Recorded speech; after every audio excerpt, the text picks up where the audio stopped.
I'm Glenn Campbell. I call myself a demographic philosopher. I'm looking at life and trying to predict the future through the lens of demography, or the study of human populations. I'm trying to view humanity from a distance, like aliens would see us from space. For the past few days, I've been working on a series of web pages on the post-nuclear family, trying to nail down some of its specifics. And in this episode, I'm going to give you a little dramatic reading of one of those web pages, defining the main features of this system. If you don't know what the post-nuclear family is, you might want to go back to my podcast number 46, which is the first time I describe it. But even if you haven't listened to that podcast, this web page I'm going to read is probably a pretty good introduction, because I'm starting off from scratch and just telling what this system is all about. On this web page, I've listed 15 features that I believe define the post-nuclear family. I may come up with other features, but these 15 seem pretty stable. I've come up with a dozen other features which I don't regard as essential, but I think that they're strongly implied, so I'll read those features after the first 15. And then finally, I'm going to give you a third list, which is the items that need to be resolved by policy. These are things that the founding parents are going to have to determine on their own. I can't tell you, for example, what you should be teaching your children in this family or any other. That's something that you have to work out. I have my own ideas, but they aren't part of the definition of the post-nuclear family. And in this final list, I can only list the questions that need to be resolved. I can't give you the answers because that's for you to figure out. So the webpage I'm reading from is currently located at demographicdoom.com/postnuclear. That's all lowercase with no dashes or spaces. Obviously, if you've already read the web page, you may not need to listen to this dramatic reading, but I could add some nuances or additional information that's not in the web page. So here is my dramatic reading of that web page. The post-nuclear family, main features.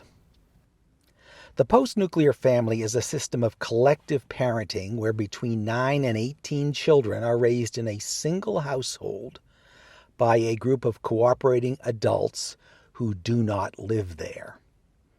The children are evenly spaced in age, with a baby born into the family every 1 to 2 years.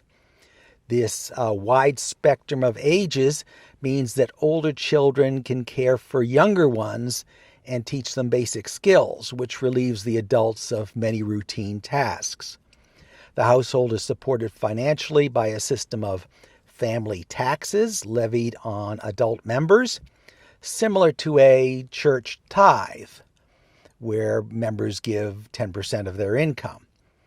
Children who age out of the main household can live however they choose and are free to move elsewhere, so long as these family taxes are paid.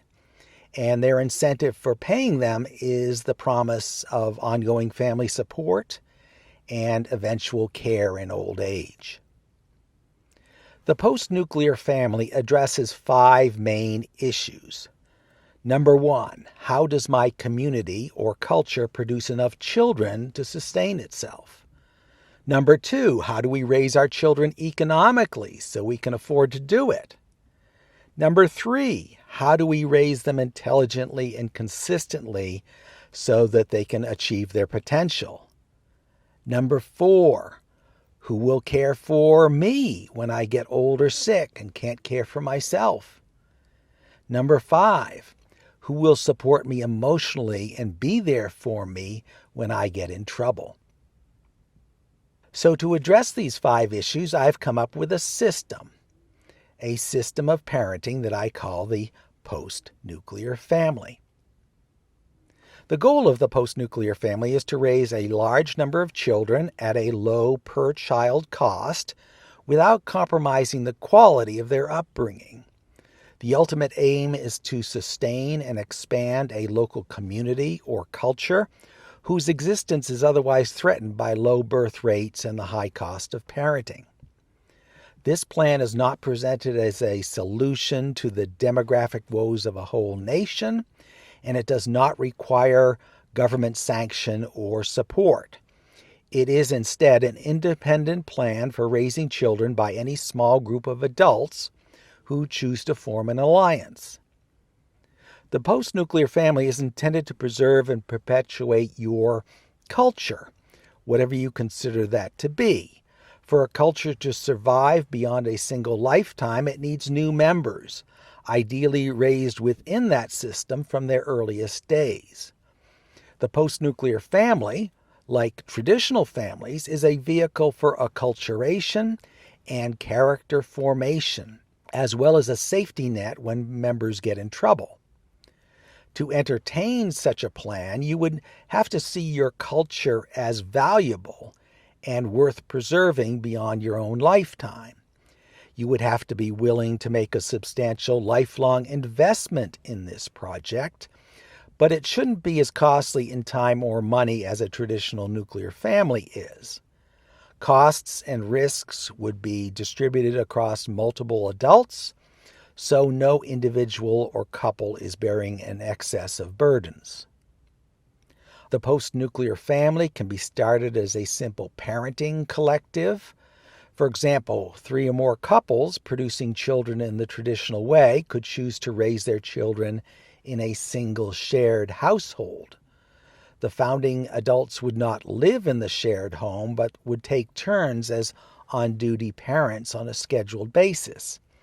This scheduling of responsibilities is intended to reduce competition among parents and grant more autonomy to the children. Children are expected to perform all of the routine tasks of the household that are within their ability, like preparing meals, cleaning house, changing diapers, and teaching younger kids basic skills. The children are evenly distributed in age from 0 to 18, which allows older children to care for younger ones. If the system is founded by 3 or more heterosexual couples, the original mothers would bring a new baby into the family every 1 to 2 years.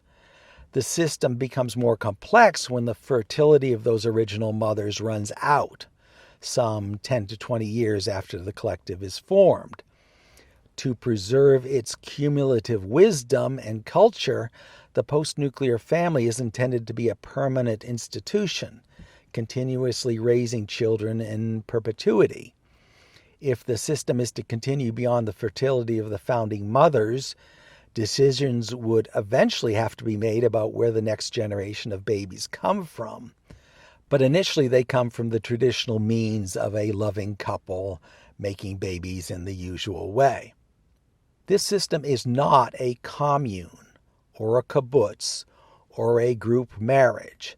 Apart from clearly defined responsibilities in support of the household, adults of the family can live any way they choose and retain all of their own assets. Like members of a church, they live away from the main household, but close enough to it to perform their duties. They remain free to accumulate their own wealth and aren't expected to share it with other family members except at their death. While alive, their only obligations to the family are taxes based on income and the sharing of parenting tasks according to a predefined schedule. Furthermore, they have to be available to devote special attention if some unexpected crisis arises. So these are the 15 defining features of the post-nuclear family, the ones that I've identified so far. Number 1 is that between 9 and 18 kids are raised in a single dwelling. And here are a few notes that I have on that. A large family allows economies of scale and systems of mutual care that aren't possible in smaller families. It also discourages any sense of entitlement, because no child is a prince or princess in a large family. They all have to cooperate to get what they want. If nothing else, a large family means lower child care costs because one on-duty adult can manage all 9 kids. 9 kids is considered the norm, but 18 kids is the target size when the family seeks to expand. Eventually, they would split into 2 families of 9 kids. Although 9 children is unusually large by today's standards, it's not implausible. It is similar to a very large blended family today or a traditional farm family of the past.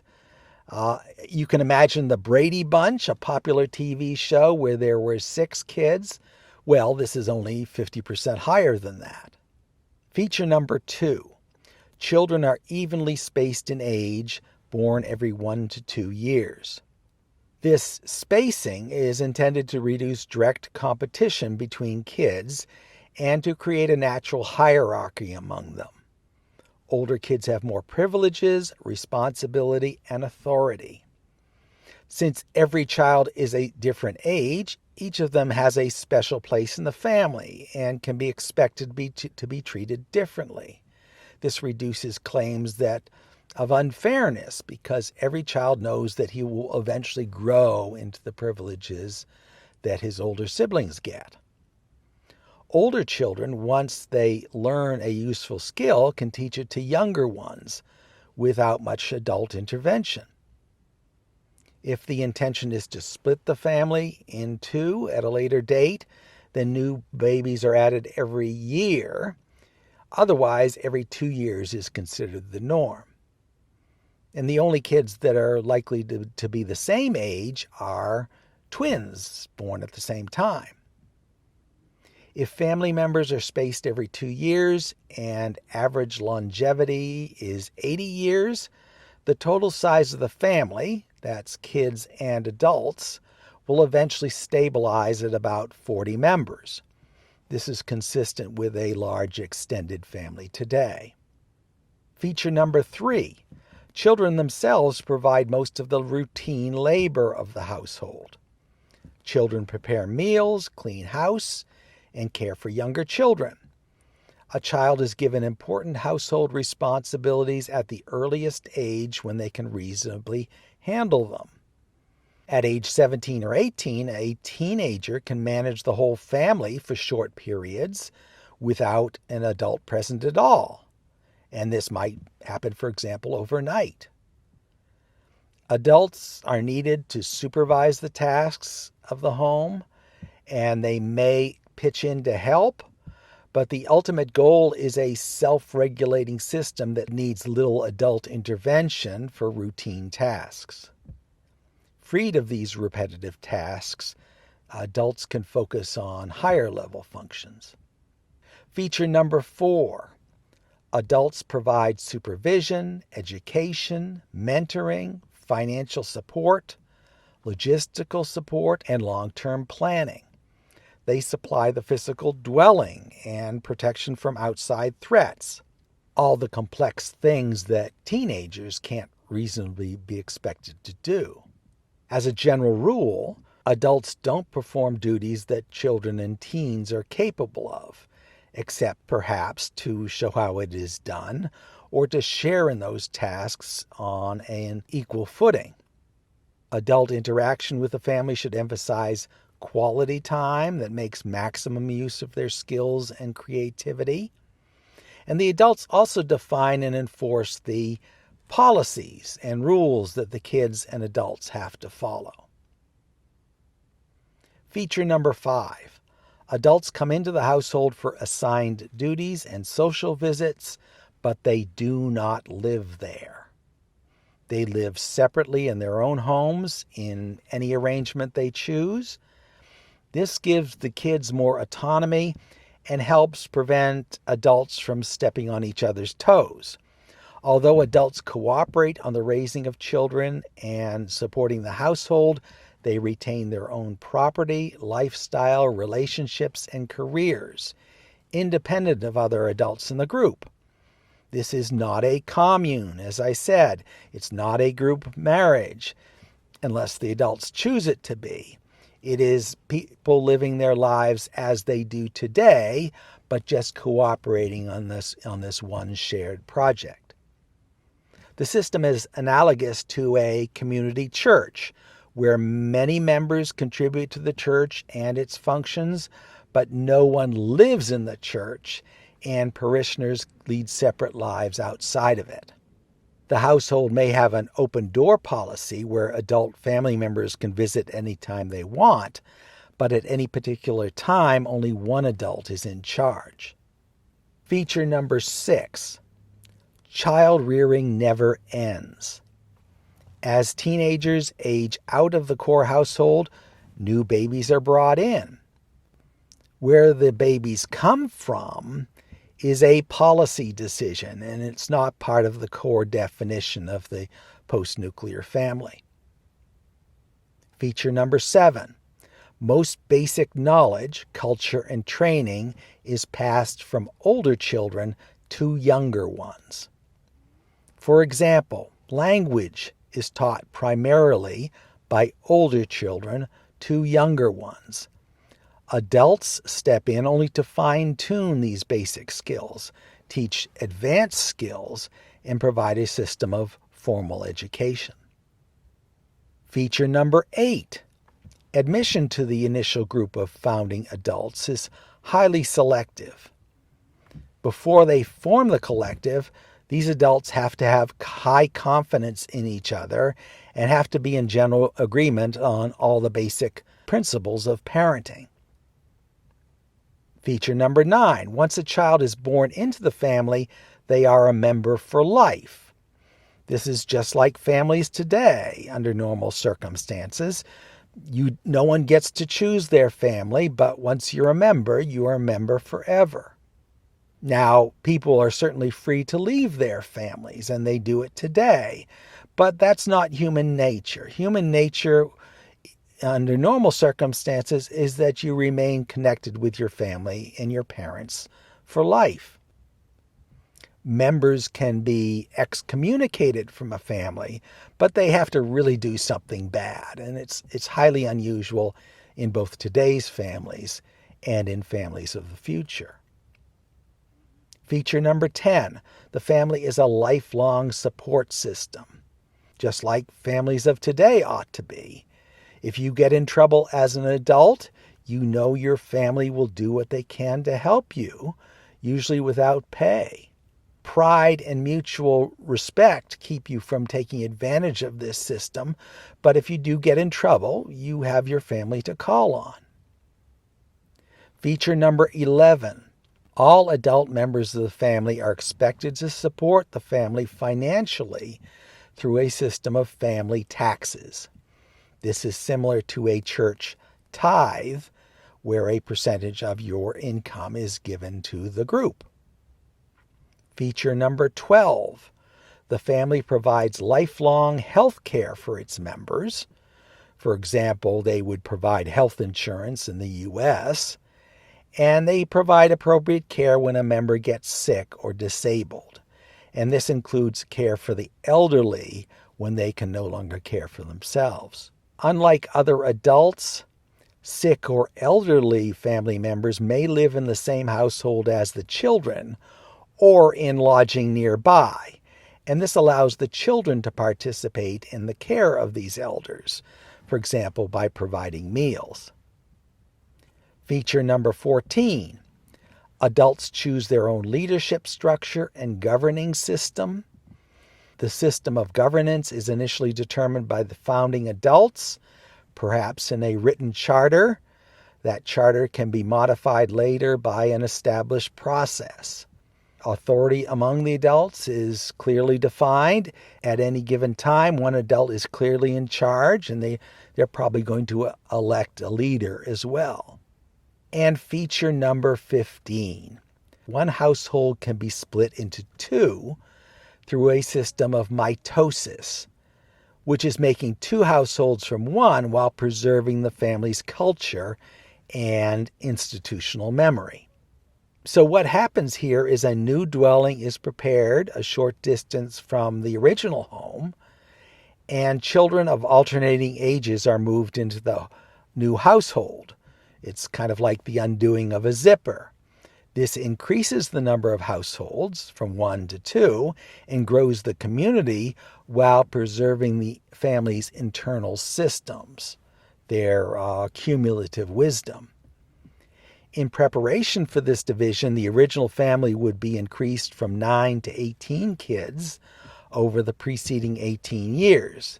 That is, a baby would be added every year instead of every 2 years. After the families are split, there would be 2 families of 9 kids each, spaced every 2 years.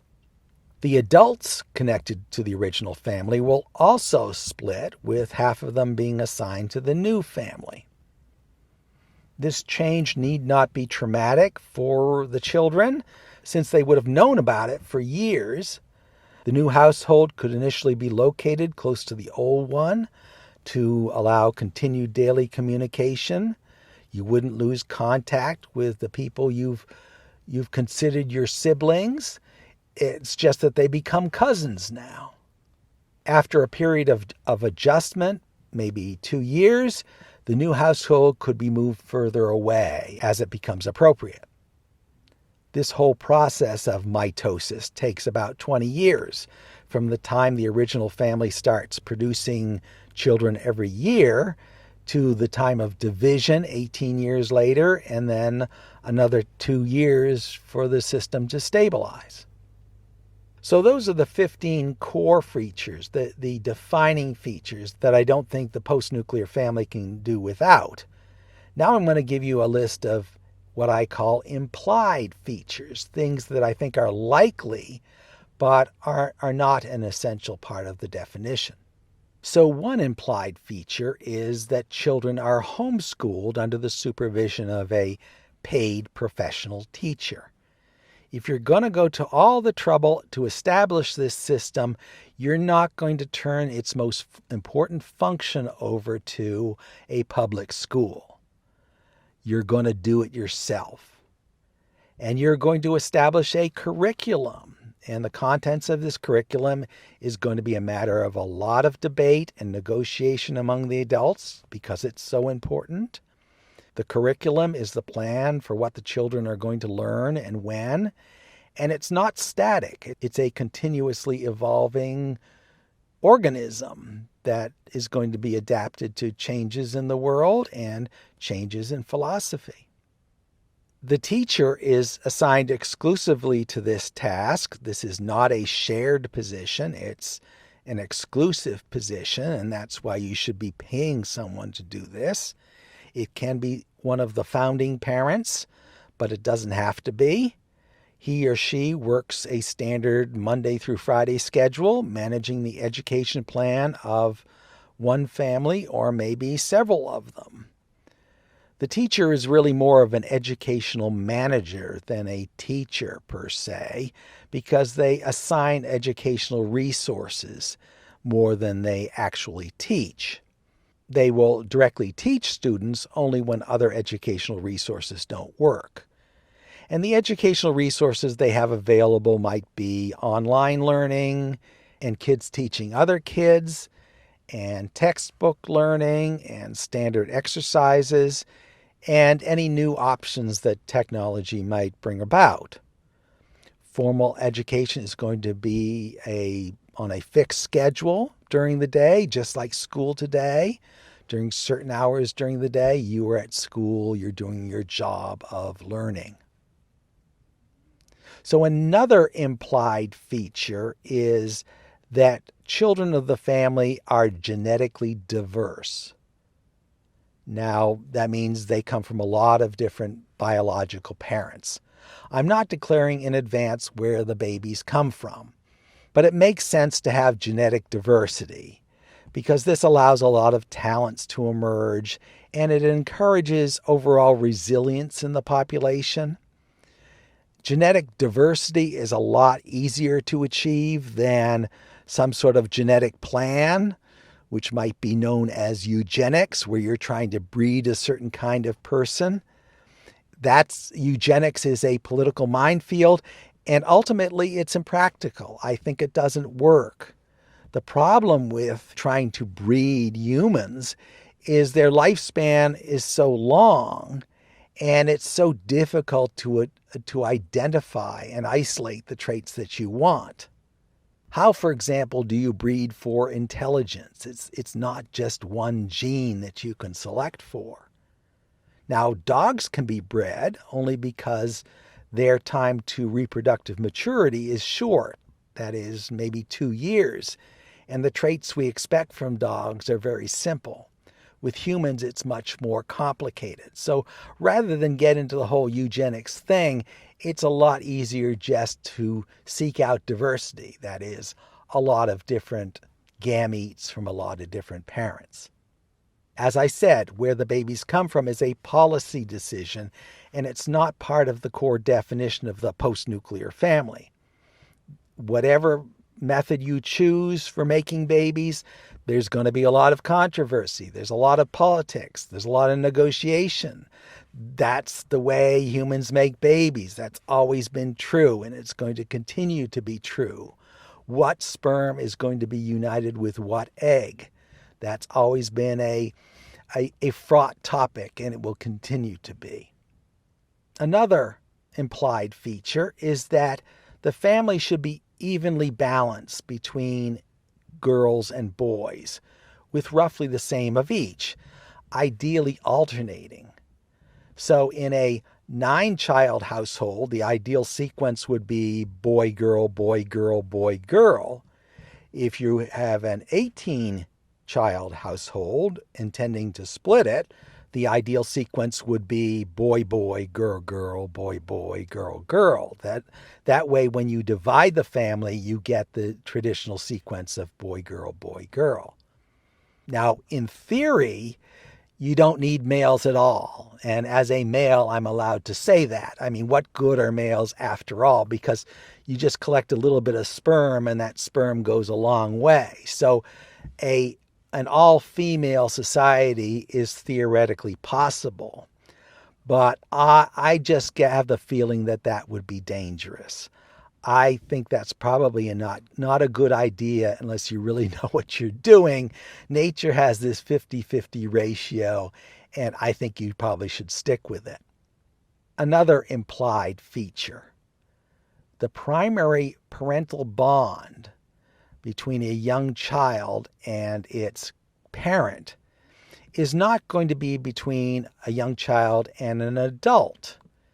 It's going to be between that child and the person who cares for them most of the time, which is probably a teenager. So, yes, young children will have a firm parental bond, or maybe several of them, but it will be with their older siblings. Probably not with the adults, because the adults only come in 1 day a week. I don't want to predetermine who bonds with whom or who a child runs to for comfort, but generally speaking, a young child bonds with the person who is caring for them, who is there every day, who's talking to them. And that's who they run to for comfort, and that's who they look to as a reference point as they're exploring the world. These roles could be emphasized by calling adults aunts and uncles rather than parents. For example, you could refer to one person as Aunt Mary and someone else as Uncle James when they come in to care for you. Unless, of course, you know who your biological mother and father are, in which case you can call them mom and dad. But your primary bond is going to be with this older sibling who cares for you. Every child has a biological parent, at least a biological mother. And if that mother is known, you are allowed to have a special bond with your mother. They will always be your mom, presumably because they nursed you and brought you into the world and breastfed you and have a special bond with you. I don't want to deny that to anyone. But these biological parents should not be allowed to give their child any kind of material benefit that other children don't get. They can have a special relationship with them, but they shouldn't be giving them special gifts that other children don't get. Here's another implied feature.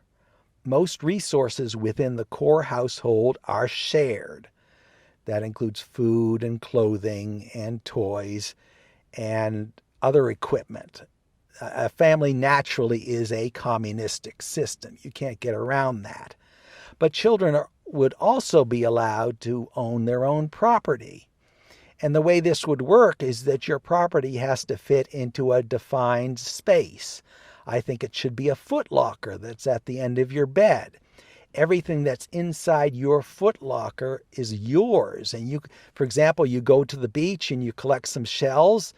Those are your shells, and you can keep them as long as they fit in your footlocker. And that's a nice way to regulate private property. It all has to fit in this defined space. Now, individual kids cannot own pets. And the rationale here is that a pet isn't going to fit in your footlocker. So individuals can't own a dog, but the whole household can own a dog, and it's shared by everybody. Now, outside the main household, adults are not required to share any more than you as an adult would share with your adult sibling. You may share with them, but still you retain all your own assets and you don't give your brother or sister everything that you own. The walls may come down a bit if your brother or sister gets in trouble and needs you. In that case, you may give them more of your resources than you normally would. Another implied feature: regardless of the family's wealth, children should be raised in conditions of what I call benign poverty, where resources and privileges are relatively rare and have to be negotiated for. Toys, for example, are going to be very well used, and most clothes are going to be hand-me-downs. And this is another reason why adults should not reside in the house itself. Their accumulated wealth can corrupt the children. What sort of resources the children get is a subject of negotiation and control. And it's something you want to be very conscious about. There's going to be plenty of healthy food supplied to the household from the outside. The kids shouldn't have to worry about where the food comes from, but it may not be exciting food. There may not be a lot of gourmet items or a lot of sweets. That stuff could be controlled. That's all a matter of policy. Another implied feature is that children must obey an electronic media policy, with the policy being determined by the adults. And electronic media could be television, it could be computers or video games. All of that stuff is so addictive and potentially destructive that it has to be very closely controlled. And since technology is rapidly evolving and its effects may not be fully known right away, this policy is always changing. It's always evolving.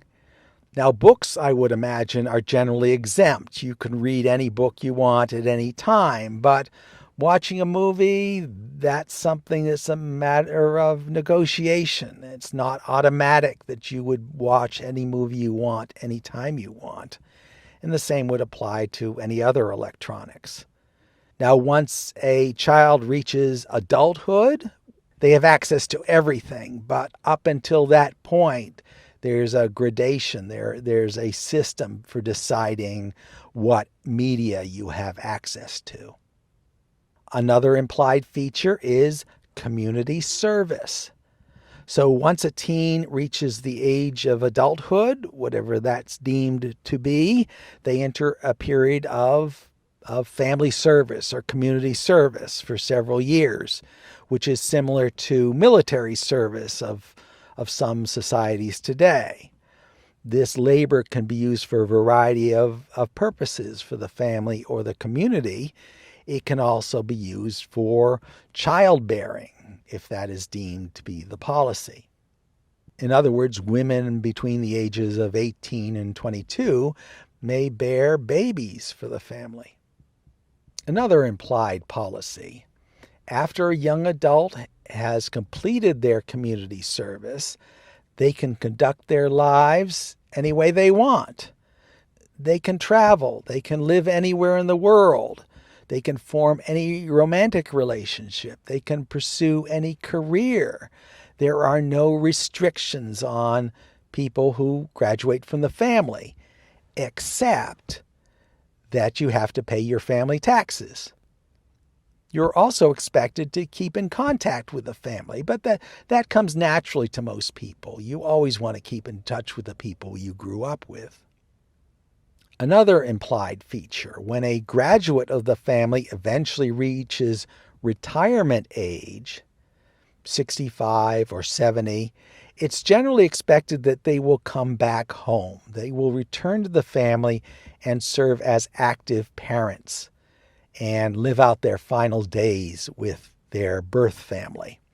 This isn't a requirement, it's only an expectation, but I think it's normal for most people. Even today, retired people tend to have a strong desire to return home in their final years.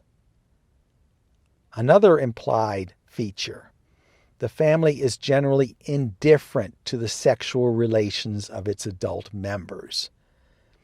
You can marry, you can divorce, you can have a boyfriend, a girlfriend, you can do anything you want in adulthood, and it's not going to faze the family. The family really isn't interested because this all takes place outside of the main household. You can associate yourself with other people any way you want, as long as you're still paying your family taxes, as long as you're still attentive to your family obligations. The family's only going to draw the line at childbearing. If you go off and have a tryst and produce a baby with someone else, there's not an automatic guarantee that your family will take that baby into its system, because this is something that has to be controlled. This is something that's a subject of negotiation. It's not a matter of whim. When you produce a baby, it's produced on a plan. So the family is going to be very sensitive about you going off and having a baby without their permission. Due to something called the Westermarck effect, sexual relations within the family are unlikely because people naturally are not sexually attracted to their siblings. That's part of evolutionary psychology that was first discovered in the kibbutzes of Israel. In the kibbutzes of Israel, where you have a lot of children raised together from different parents, they very rarely married with each other. They always sought partners outside of the family. If you do get married, your spouse or romantic partner is certainly welcome to visit your family, but they are not automatically part of your family. In other words, they're not entitled to care in their elder years just because they married you. That's something that may be possible, but it has to be negotiated. It's not automatic because obviously this other person hasn't paid into the system the way a normal family member would. Another implied feature: when a child of the family grows old and eventually dies, it is expected that they will leave all of their assets in their will to the family. So all of their accumulated wealth should be transferred to the family, which is what happens today in most families. And in the post-nuclear family, it would be expected as well. So that's my list of implied features that I think that are likely based on those 15 original features. I'm probably going to add more implied features later. But in my final list, I want to give you a list of things that I cannot determine in advance, and that the founding parents and the adults of the family are going to have to determine. And here are those things: how the family starts. So how you're going to form this family initially. I have an idea that it should be 3 or 4 heterosexual couples joining together in this parenting collective, but that's just one option. It could be started in a lot of different ways, and that's not something that I'm not going to dictate. I'm also not going to dictate where the babies come from. Initially, if you start this as a parenting collective, then the babies obviously come from the founding mothers. But when their fertility runs out, where do the babies come from? Well, that's not something I'm going to determine. I've recorded a podcast about it, I think episode 50, but basically it's none of my business where the babies come from. That's something that the parents have to negotiate. The parents also have to negotiate how duties and financial responsibilities are assigned among the adults. All of that scheduling has to be worked out. The family also determines the rules the children must follow and the rules the adults must follow. It has to write that electronic media policy. It has to define that. It has to define more broadly how the world is presented to the children. What a family is protection from the outside world. No one, as a baby, is exposed to the full brunt of the outside world. They are protected from it in a sort of Disneyland, which is the family.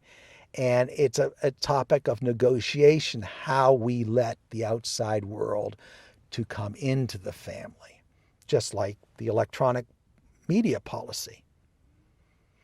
And there are going to have to be systems developed for how disputes are resolved. And that includes disputes between children and disciplinary problems with children and disputes among adults. How are we going to resolve them? There should be some very clear procedure for doing so. And of course, we have to come up with an educational curriculum. We have to decide among ourselves what we're going to teach our children and on what schedule we're going to teach that and what books we're going to require them to read. All of that is part of the educational curriculum. And we have to decide how the family is going to be managed, how it's going to organize itself, and who's going to lead the family. We obviously have to decide where the family lives. What part of the world do we start our family in? What kind of dwelling do we choose? Do we build a dwelling from scratch? Do we buy an existing dwelling? Where should it be located? Should it be in the city? Should it be in the country? That all has to be negotiated. And we have to negotiate family taxes. We have to figure out how we're going to fund this thing. And if we're going to assess taxes from family members, how much should the tax rate be?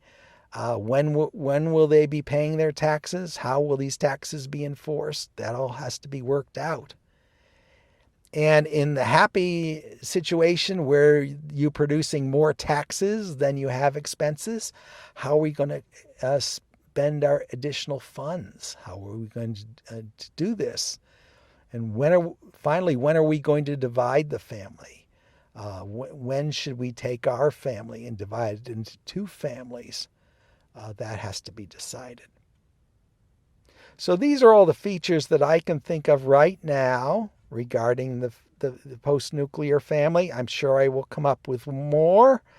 But for now, I hope you enjoyed this dramatic reading of my webpage. And if you want to see if I've come up with any new items, you can look at the webpage itself.